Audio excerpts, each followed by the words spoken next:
E for Life, founded in response to a dire need for support to women and children living with or affected by HIV and AIDS, the organization's Mentor Moms program takes these efforts even further. So joining us now to tell us more, co-founder of E for Life, Joy Lovelet Crawford, our good friend. Welcome back to Smile. So good to see you. Thank you so much, Simone. Every time you're in this chair, I'm just happy to see you because you guys do such amazing work. Thanks for the encouraging words. Oh, it's just facts. It's just facts. And the work continues through this new program. Mm-hmm. First, though, let's talk a little bit about how you rode out COVID, because we're talking about that off air. Sure. Tough time for everybody, but y'all championed through it. Yeah, thank you so much. I think COVID for us as an organization created opportunities. Of course, it had its challenges. Mm-hmm. We saw the adolescent population in particular, those that were in school, impacted because they didn't have the devices from the low socioeconomic groups, as well as they were stuck at home now with perpetrators who probably have gone out. And not just men, in families where they were now domesticated. Some of them weren't able to do schoolwork because they had to look after the kids, or they had more chores to do that they would not have normally had to do. One of the things that we also found was there was a greater increase for mental health support. A lot more counseling went on. Lucky for us, we already were structured in a way where we're already doing support groups online.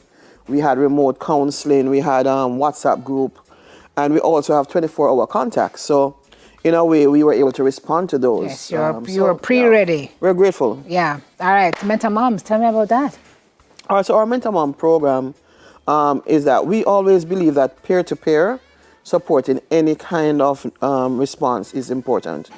But when we started the organization 15 years ago next year, we saw where the young mothers needed to respond to their own peer group, but they had to be empowered. Mm-hmm. So we decided to craft the Mentor Mom program, where we would have girls who were young mothers. Some of them were living with HIV, some of them are survivors of rape and incest, but had shown the potential to support peer work, to do peer education, to speak in the public, to give sound advice, but to also put it in their own lives. To now say to another person, I am walking this journey and I can walk it with you. So that was really the model. But what we did was to invest a lot in them. Personal development, to make sure that they were being able to, for example, take their medication if they needed it, or if it's that they need to improve their condom skills, or if they were just good parents. How do we help them to parent each other? Mm-hmm. And that's been one of our flagships throughout the years. We moved it to what we call our role mentors. So mentorship is big. So we have a group of girls who are pure survivors of sexual violence in our country. And of course, we use the same model where we had girls who were themselves survivors, who are themselves survivors, who again have gone through counseling and training, who now says, take that first call. I have been there, I'm a survivor, let me walk through it with you. That's great. I love that. How is that going? It's going well, What we have seen is, of course, breaking cycles, for example. Of course. We have seen where friendships, so someone who has their lives interrupted by any of these issues most times gets stigmatized and don't have a community. So the mentoring create a community. They call each other mommy. They say that we are sisters, we are family. So the older ones get named. We end up being next of kin in hospital. I mean, we have girls who go to have babies and they refer to us from the Ministry of Health. But once they come into our program, we become the family. Mm-hmm. So we're the ones who show up at the hospital. We're the ones who are getting the baby stuff.